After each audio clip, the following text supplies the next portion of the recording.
Let's look, though, and just looking at all the polling, there is one party that is unlikely to make it into Parliament on the current polling, but is the closest to all the parties that will. The next cab off the rank, if you like, on political pollings is the top party, which is not, like so many of the other minor parties like New Zealand Loyal and all the others, they are not. Top represents something different. And if you've done the vote compass thing, you see Top occupies this quite interesting little spot in between sort of National and Labour, right and left, and on the analysis done by the vote compass people, they are kind of a centrist party. But they're polling maybe 2%, maybe 3% on any given day, and they don't look anywhere near reaching the 5% threshold needed to get into Parliament with MMP. So they have a different strategy. And it centres around the hotly contested seat of Ilam in Christchurch, previously a National Party stronghold, held by Jerry Brownlee, but no longer. So what is the strategy in Ilam, and where do Top position themselves with just 7 days of full campaigning going? We're joined now by the Top party leader and their candidate for Ilam, importantly, Raf Manji. Raf, thank you very much indeed for joining us. Yeah, good morning, Sean, from the Garden City, where it's a beautiful day. All right. And spring is in the air. All right. Now, what is the plan? And it must be frustrating to know that you are going to be, if you like, on current polling without an electorate. The Top also ran. How does Top change that narrative? Well, I mean, I think the plan has always been, from even a year ago, for me to win Ilam and for us to, get our party vote as high as possible. And I think that's where we'll end up. I mean, I think 6 months ago, when I thought, okay, where is this election going to end up? I thought, okay, it's probably going to be a National Act government, and we will probably get 2 to 3%, which I think we will do. That's where you're at. And I'll win Ilam, hopefully. But that'll be the that. polls suggest you're not going to, Raf, without someone pulling out one of the other main candidates and endorsing you. Well, I don't agree with that. I mean, you say the polls, but basically have only been 2 polls, and they were 6 weeks ago, and I think they're probably... And where did you place in those polls, Raf? In second place in one, and third place in another. Okay, so neither of them put you winning the seat, right? Nope. Right, okay, that's fine. So, what is your rationale and who... So you've got to improve, you've got to get some votes from somewhere, right, to win the seat based on that polling.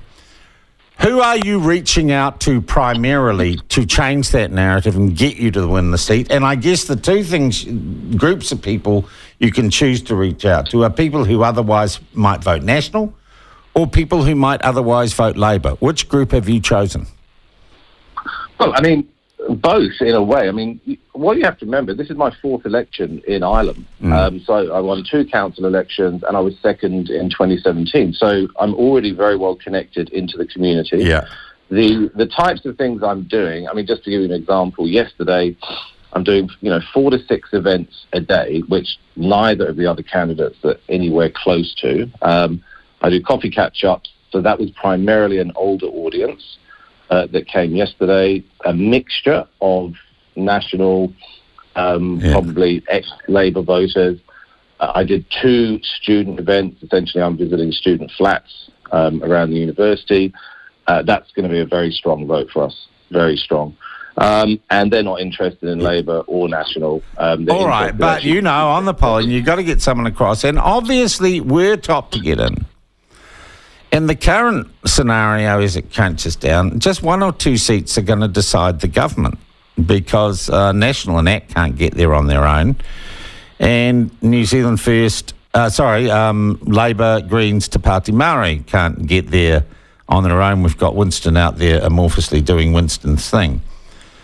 Are you in a position, is Top in a position to say who, if you were to get in and get a couple of MPs, if you were to hold the balance of power, which way you would tip that balance? Oh, yeah. I mean, I don't think there's any doubt that there is it's going to be a national-led government. It's very, very, very unlikely. And we will be happy to work with that government. We've always said we'll be on the crossbenches and we'll support whoever can form a government. Yeah. That looks like being national, and we're happy to support that. So maybe your best plan is to go to national Hamish Campbell supporter and saying, we know you do not want to rely on Winston Peters, right?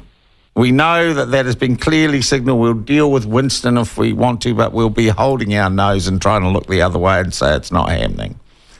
Why don't you go to National and say, look, Hamish, throw Hamish's votes at me and I get you out of the Winston, and Top gets you out of the Winston Peters situation.